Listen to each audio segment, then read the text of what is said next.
श्री बृहस्पतिवार व्रत कथा। ओम नमो भगवते वासुदेवाय। भारतवर्ष में एक प्रतापी और दानी राजा राज्य करता था। वह नित्य गरीबों और ब्राह्मणों की सहायता करता था। यह बात उसकी रानी को अच्छी नहीं लगती थी। वह ना ही गरीबों को दान देती, ना ही भगवान का पूजन करती थी और राजा को भी दान देने से मना किया करती थी। एक दिन राजा शिकार खेलने वन को गए हुए थे, तो रानी महल में अकेली थी। उसी समय बृहस्पति देव साधु के वेश में राजा के महल में भिक्षा के लिए गए और भिक्षा मांगी। रानी ने भिक्षा देने से इनकार किया और कहा, हे साधु महाराज, मैं तो इस दान पुण्य से तंग आ गई हूँ। मेरा पति सारा धन लुटाते रहते हैं। मेरी इच्छा है कि हमारा धन नष्ट हो जाए, फिर ना रहेगा बांस और ना बजेगी बांसुरी। साधु ने कहा, देवी तुम तो बड़ी विचित्र हो। धन संतान तो सभी चाहते हैं, पुत्र और लक्ष्मी तो पापी के घर भी होने चाहिए। यदि तुम्हारे पास अधिक धन है तो भूखों को भोजन दो, प्यासों के लिए प्याऊ बनवाओ, मुसाफिरों के लिए धर्मशालाएं खुलवाओ। जो निर्धन अपनी कुंवारी कन्याओं का विवाह नहीं कर सकते, उनका विवाह करा दो। ऐसे और कई काम हैं जिनके करने से तुम्हारा यश लोक परलोक में फैलेगा। परंतु रानी पर उपदेश का कोई प्रभाव ना पड़ा। वह बोली, महाराज आप मुझे कुछ ना समझाएं। मैं ऐसा धन नहीं चाहती जो हर जगह बांटती फिरूं। साधु ने उत्तर दिया, यदि तुम्हारी ऐसी इच्छा है तो तथास्तु। तुम ऐसा करना कि बृहस्पतिवार को घर लीपकर पीली मिट्टी से अपना सिर धोकर स्नान करना, भट्टी चढ़ाकर कपड़े धोना। ऐसा करने से आपका सारा धन नष्ट हो जाएगा। इतना कहकर वह साधु महाराज वहां से आलोक हो गए। साधु के अनुसार कई बातों को पूरा करते हुए रानी को केवल 3 बृहस्पतिवार ही बीते थे कि उसकी समस्त धन संपत्ति नष्ट हो गई। भोजन के लिए राजा का परिवार तरसने लगा। तब एक दिन राजा ने रानी से बोला कि हे रानी, तुम यहीं पर रहो, मैं दूसरे देश को जाता हूँ, क्योंकि यहाँ पर सभी लोग मुझे जानते हैं, इसीलिए कोई छोटा कार्य नहीं कर सकता। ऐसा कहकर राजा परदेश चला गया। वहां वह जंगल से लकड़ी काट कर लाता और शहर में बेचता। इस तरह वह अपना जीवन व्यतीत करने लगा। इधर राजा के परदेश जाते ही रानी और दासी दुखी रहने लगी। एक बार जब रानी और दासी को 7 दिन तक बिना भोजन के रहना पड़ा, तो रानी ने अपनी दासी से कहा, हे दासी, पास ही की नगर में मेरी बहन रहती है। वह बड़ी धनवान है, तू उसके पास जा और कुछ ले आ, ताकि थोड़ी बहुत गुजर बसर हो सके। दासी रानी की बहन के पास गई। उस दिन गुरुवार था और दासी की बहन उस समय बृहस्पतिवार की कथा सुन रही थी। दासी ने रानी की बहन को अपनी रानी का संदेश दिया, लेकिन रानी की बड़ी बहन ने कोई उत्तर नहीं दिया। जब दासी को रानी की बहन से कोई उत्तर नहीं मिला, तो वह बहुत दुखी हुई और क्रोध भी आया। दासी ने वापस आकर रानी को सारी बात बता दी। सुनकर रानी ने अपने भाग्य को कोसा। उधर रानी की बहन ने सोचा कि मेरी बहन की दासी आई थी, परंतु मैं उससे नहीं बोली, इससे वह बहुत दुखी हुई होगी। कथा सुनकर और पूजन समाप्त करके वह अपनी बहन के घर आई और कहने लगी, हे बहन, मैं बृहस्पतिवार का व्रत कर रही थी, तुम्हारी दासी मेरे घर आई थी, परंतु जब तक कथा होती है तब तक ना तो उठते हैं और ना ही बोलते हैं, इसीलिए मैं नहीं बोली। कहो दासी क्यों गई थी? रानी बोली, बहन तुमसे क्या छिपाऊं, हमारे घर में खाने तक को अनाज नहीं था। ऐसा कहते कहते रानी की आंखें भर आईं। उसने दासी समेत पिछले 7 दिनों से भूखे रहने तक की बात अपनी बहन को विस्तार पूर्वक सुना दी। रानी की बहन बोली, देखो बहन, भगवान बृहस्पति देव सबकी मनोकामना पूर्ण करते हैं। देखो शायद तुम्हारे घर में अनाज रखा हो। पहले तो रानी को विश्वास नहीं हुआ, पर बहन के आग्रह करने पर उसने अपनी दासी को अंदर भेजा। तो उसे सचमुच अनाज से भरा एक घड़ा मिला। यह देखकर दासी को बड़ी हैरानी हुई। दासी रानी से कहने लगी, हे रानी, जब हमको भोजन नहीं मिलता तो हम व्रत ही तो करते हैं, इसीलिए क्यों ना इनसे व्रत और कथा की विधि पूछ ली जाए, ताकि हम भी व्रत कर सकें।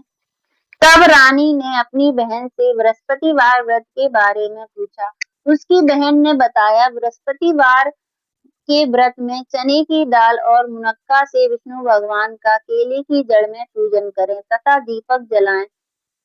व्रत कथा सुने और पीला भोजन ही करें, इससे बृहस्पति देव प्रसन्न होते हैं। व्रत और पूजन की विधि बताकर रानी की बहन अपने घर को लौट गई। 7 दिन के बाद जब गुरुवार आया तो रानी और दासी ने व्रत रखा। गुड़साल में जाकर चना और गुड़ लेकर आईं, फिर उससे केले की जड़ तथा विष्णु भगवान का पूजन किया। अब पीला भोजन कहाँ से आए? इस बात को लेकर दोनों बहुत दुखी थे, क्योंकि उन्होंने व्रत रखा था, इसीलिए बृहस्पति देव उनसे प्रसन्न थे। इसीलिए वे एक साधारण व्यक्ति का रूप धारण कर 2 थालों में सुंदर पीला भोजन दासी को दे गए। भोजन पाकर दासी प्रसन्न हुई और फिर रानी के साथ मिलकर भोजन ग्रहण किया। उसके बाद वे सभी गुरुवार को व्रत और पूजन करने लगी। बृहस्पति भगवान की कृपा से उनके पास फिर से धन संपत्ति आ गई, परंतु रानी फिर से पहले की तरह आलस्य करने लगी। तब दासी बोली, देखो रानी, तुम पहले भी इस प्रकार आलस्य करती थी, तुम्हें धन रखने में कष्ट होता था, इस कारण सभी धन नष्ट हो गया, और अब जब भगवान बृहस्पति की कृपा से धन मिला है तो तुम्हें फिर से आलस्य होता है। रानी को समझाते हुए दासी कहती है कि बड़ी मुसीबतों के बाद हमने यह धन पाया है, इसीलिए हमें दान पुण्य करना चाहिए, भूखे मनुष्यों को भोजन कराना चाहिए और धन को शुभ कार्यों में खर्च करना चाहिए, जिससे तुम्हारे कुल का यश बढ़ेगा, स्वर्ग की प्राप्ति होगी, पितृ प्रसन्न होंगे। दासी की बात मानकर रानी अपना धन शुभ कार्यों में खर्च करने लगी, जिससे पूरे नगर में उसका यश फैलने लगा। बृहस्पतिवार व्रत कथा के बाद श्रद्धा के साथ आरती की जानी चाहिए। इसके बाद प्रसाद बांटकर उसको ग्रहण करना चाहिए। एक दिन राजा दुखी होकर जंगल में एक पेड़ के नीचे निश्चित आसन जमाकर बैठ गया। वह अपनी दशा को याद करके व्याकुल होने लगा। बृहस्पतिवार का दिन था। एकाएक उसने देखा कि निर्जन वन में एक साधु प्रकट हुए। वह साधु वेश में स्वयं बृहस्पति देवता थे। लकड़हारे के सामने आकर बोले, हे लकड़हारे, इस सुनसान जंगल में तू चिंता मग्न क्यों बैठा है? लकड़हारे ने दोनों हाथ जोड़कर प्रणाम किया और उत्तर दिया, महात्मा जी, आप सब कुछ जानते हैं, मैं क्या कहूँ। यह कहकर रोने लगा और साधु को आत्मकथा सुनाई। महात्मा जी ने कहा, तुम्हारी स्त्री ने बृहस्पति के दिन वीर भगवान का निरादर किया है, जिसके कारण रुष्ट होकर उन्होंने तुम्हारी यह दशा कर दी है। अब तुम चिंता को दूर करके मेरे कहने पर चलो तो तुम्हारे सब कष्ट दूर हो जाएंगे और भगवान पहले से भी अधिक संपत्ति देंगे। तुम बृहस्पति के दिन कथा किया करो, 2 पैसे के चने मुनक्का मंगवाकर उसका प्रसाद बनाओ, शुद्ध जल से लोटे में शक्कर मिलाकर अमृत तैयार करो।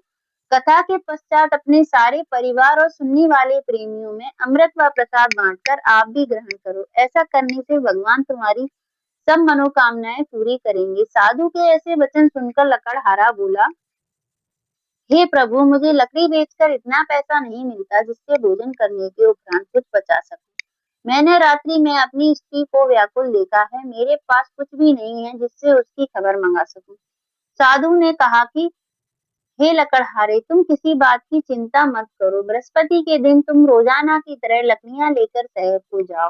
तुमको रोज से दुगना धन प्राप्त होगा, जिससे तुम भली भांति भोजन कर लोगे तथा बृहस्पति देव की पूजा का सामान भी आ जाएगा। इतना कहकर साधु अंतर ध्यान हो गए। धीरे धीरे समय व्यतीत होने पर फिर वही बृहस्पतिवार का दिन आया। लकड़हारा जंगल से लकड़ी काटकर किसी शहर में बेचने गया। उसे उस दिन और दिन से अधिक पैसा मिला। राजा ने चना गुड़ आदि लाकर गुरुवार का व्रत किया। उस दिन से उसके सभी क्लेश दूर हुए। परंतु जब दोबारा गुरुवार का दिन आया तो बृहस्पतिवार का व्रत करना भूल गया। इस कारण बृहस्पति भगवान नाराज हो गए। उस दिन से उस नगर के राजा ने विशाल यज्ञ का आयोजन किया तथा शहर में यह घोषणा करा दी कि कोई भी मनुष्य अपने घर में भोजन ना बनावे, न आग जलावे, समस्त जनता मेरे यहाँ भोजन करने आवे। इस आज्ञा को जो ना मानेगा उसे फांसी की सजा दी जाएगी। इस तरह की घोषणा संपूर्ण नगर में करवा दी गई। राजा की आज्ञा अनुसार शहर के सभी लोग भोजन करने गए, लेकिन लकड़हारा कुछ देर से पहुंचा। इसीलिए राजा उसको अपने साथ घर लिवा ले गए और ले जाकर भोजन करा रहे थे तो रानी की दृष्टि उस खूंटी पर पड़ी जिस पर उसका हार लटका हुआ था। वह वहां पर दिखाई नहीं दिया। रानी ने निश्चय किया कि मेरा हार इस मनुष्य ने चुरा लिया है। उसी समय सिपाहियों को बुलवाकर उसको कारागार में डलवा दिया। जब लकड़हारा कारागार में पड़ गया और बहुत दुखी होकर विचार करने लगा कि ना जाने कौन से पूर्व जन्म के कर्म से मेरे लिए यह दुख प्राप्त हुआ है, और उसी साधु को याद करने लगा जो कि जंगल में मिला था। उसी समय तत्काल बृहस्पति देव साधु के रूप में प्रकट हुए और उसकी दशा को देखकर कहने लगे, अरे मूर्ख, तूने बृहस्पति देव की कथा नहीं करी, इस कारण तुझे दुख प्राप्त हुआ है। अब चिंता मत कर, बृहस्पतिवार के दिन कारागार के दरवाजे पर 4 पैसे पड़े मिलेंगे, उनसे तू बृहस्पति देव की पूजा करना, तेरे सभी कष्ट दूर हो जाएंगे। बृहस्पति के दिन उसे 4 पैसे मिले। लकड़हारे ने कथा कही।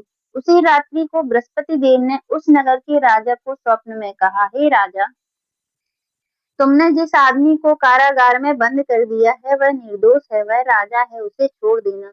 रानी का हार उसी खूंटी पर लटका है, अगर तू ऐसा नहीं करेगा तो मैं तेरे राज्य को नष्ट कर दूंगा।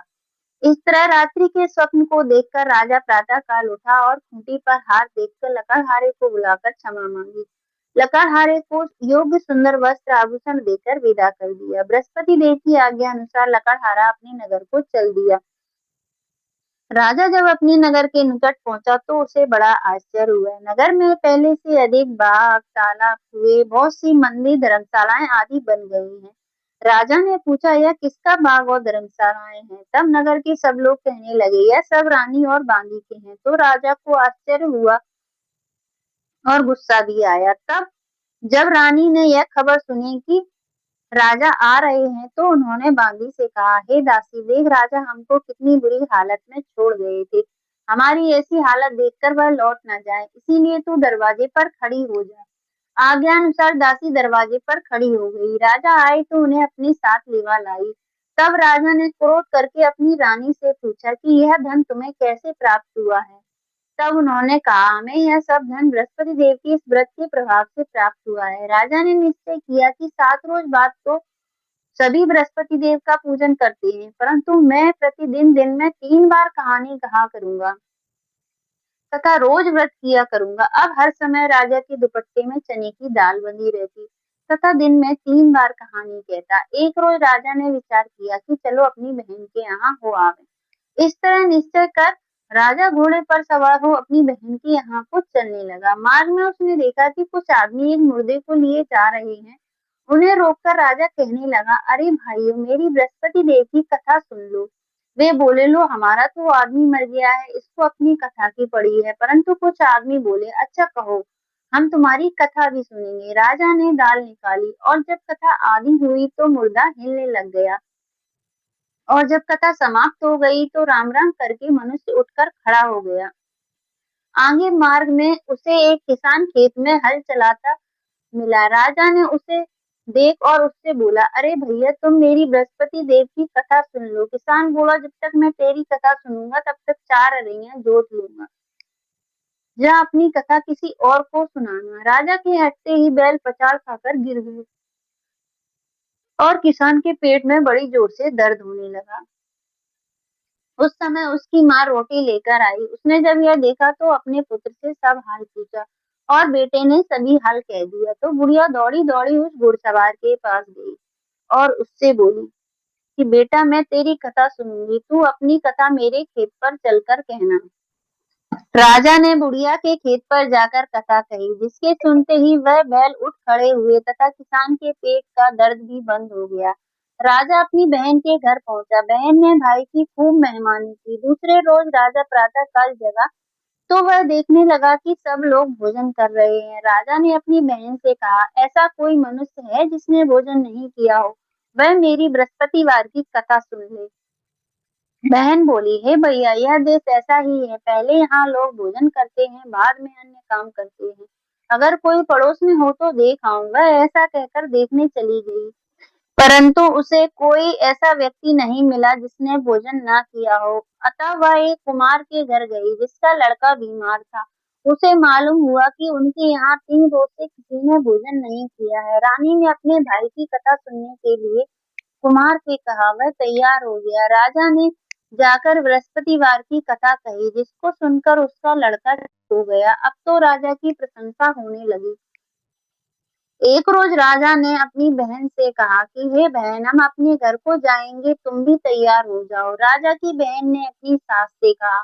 सास ने कहा, हाँ चली जा, परंतु अपने लड़कों को मत ले जाना, क्योंकि तेरे भाई की कोई औलाद नहीं है। बहन ने अपने भैया से कहा, हे भैया, मैं तो चलूंगी, पर कोई बालक नहीं जाएगा। राजा बोला, जब कोई बालक नहीं चलेगा तब तुम ही क्या करोगी।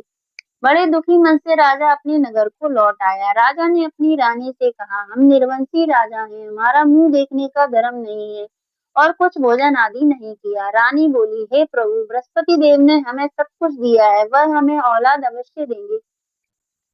उसी रात को बृहस्पति देव ने राजा से स्वप्न में कहा, हे राजा, उठ, सभी सोच त्याग दे, तेरी रानी गर्भ से है। राजा की यह बात सुनकर बड़ी खुशी हुई। 9वें महीने में उसके गर्भ से एक सुंदर पुत्र पैदा हुआ। तब राजा बोला, हे रानी, स्त्री बिना बिना भोजन के रह सकती है, बिना कहे नहीं रह सकती। जब मेरी बहन आए तो तुम उससे कुछ मत कहना। रानी ने सुनकर हाँ कर दिया। जब राजा की बहन ने यह शुभ समाचार सुना तो वह बहुत खुश हुई और बधाई लेकर चढ़कर तो नहीं आई, गधा चढ़ी आई। राजा की बहन बोली, भाभी, मैं इस प्रकार न कहती तो तुम्हें औलाद कैसे मिलती। बृहस्पति देव ऐसे ही हैं, जैसे जिसके मन में कामनाएं हैं सभी को पूर्ण करते हैं। जो सद्भावना पूर्वक बृहस्पतिवार का करता है एवं कथा पढ़ता है अथवा सुनता है, दूसरों को सुनाता है, बृहस्पति देव उसकी सभी मनोकामनाएं पूर्ण करते हैं। भगवान बृहस्पति देव उसकी सदैव रक्षा करते हैं। संसार में जो मनुष्य सद्भावना से भगवान जी का पूजन व्रत सच्चे हृदय से करते हैं, उनकी सभी मनोकामनाएं पूर्ण करते हैं। जैसी सच्ची भावना से रानी और राजा ने उनकी कथा का गुणगान किया, तो उनकी सभी इच्छाएं बृहस्पति देव जी ने पूर्ण की थी। इसीलिए पूर्ण कथा सुनने के बाद प्रसाद लेकर जाना चाहिए। हृदय से उनका मनन करते हुए जयकारा बोलना चाहिए। बोलो बृहस्पति देव की जय, बोलो विष्णु भगवान की जय। बृहस्पति देव की कथा। प्राचीन काल में एक ब्राह्मण रहता था। वह बहुत निर्धन था, उसके कोई संतान नहीं थी। उसकी स्त्री बहुत मलिनता के साथ रहती थी। वह स्नान न करती, किसी देवता का पूजन न करती। इससे ब्राह्मण देवता बड़े दुखी थे। बेचारे बहुत कुछ कहते, किंतु उसका कुछ परिणाम न निकला। भगवान की कृपा से ब्राह्मण की स्त्री के कन्या रूपी रत्न पैदा हुआ। कन्या बड़ी होने पर प्रातः स्नान करके विष्णु भगवान का पूजन जप और बृहस्पति देव का व्रत करने लगी।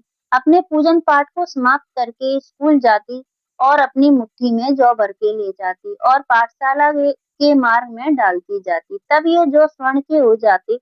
लौटते समय उनको बीन कर घर ले आती थी।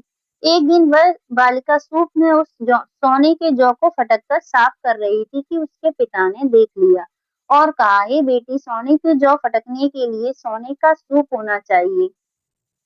दूसरे दिन बृहस्पतिवार था। इस कन्या ने व्रत रखा और बृहस्पति देव से प्रार्थना करके कहा, मैंने आपकी पूजा सच्चे मन से की हो तो मेरे लिए सोने का सूप दे दो। बृहस्पति देव ने उसकी प्रार्थना स्वीकार कर ली। रोजाना की तरह वह कन्या जौ फैलाती हुई जाने लगी। जब लौटकर जौ बीन रही थी तो बृहस्पति देव की कृपा से उसे सोने का सूप मिला। उसे वह घर ले आई और उसमें जौ साफ करने लगी, परंतु उसकी माँ का वही ढंग रहा।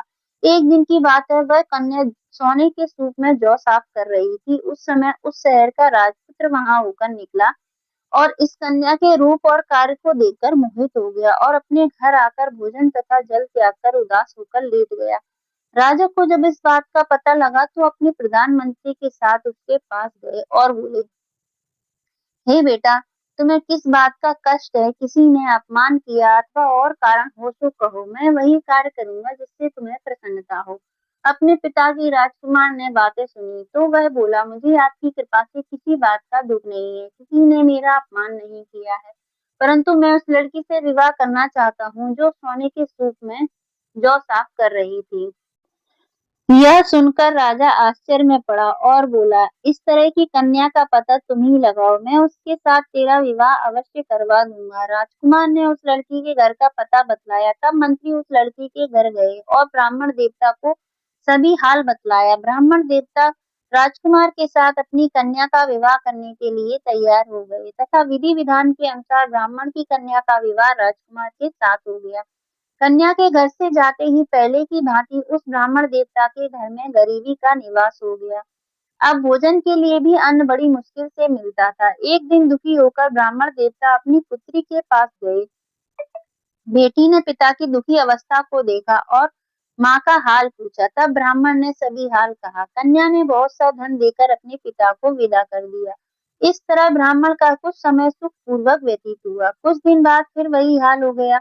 ब्राह्मण फिर अपनी कन्या के यहाँ गया और सारा हाल कहा तो लड़की बोली, हे पिताजी, आप माता जी को यहाँ ले लाओ, मैं उसे विधि बता दूंगी जिससे गरीबी दूर हो जाएगी। वह ब्राह्मण देवता अपनी स्त्री को साथ लेकर पहुंचे तो अपनी माँ को समझाने लगी, हे माँ, तुम प्रातः काल प्रथम स्नान आदि करके विष्णु भगवान का पूजन करो तो सब दरिद्रता दूर हो जाएगी। परंतु उसकी माँ ने एक भी बात नहीं मानी और प्रातः काल उठकर अपनी पुत्री के बच्चों के जूठन को खा लिया। इससे उसकी पुत्री को भी बहुत गुस्सा आया और एक रात को कोठरी में से सभी सामान निकाल दिया और अपनी माँ को उसने बंद कर दिया। प्रातः काल उसे निकाला और स्नान आदि करा के पाठ करवाया तो उसकी माँ की बुद्धि ठीक हो गई और फिर प्रत्येक बृहस्पतिवार को व्रत रखने लगी। इस व्रत के प्रभाव से उसकी माँ बाप बहुत ही धनवान और पुत्रवान हो गए और बृहस्पति जी के प्रभाव से इस लोक के सुख भोग कर स्वर्ग को प्राप्त हुए। बोलो बृहस्पति देव की जय।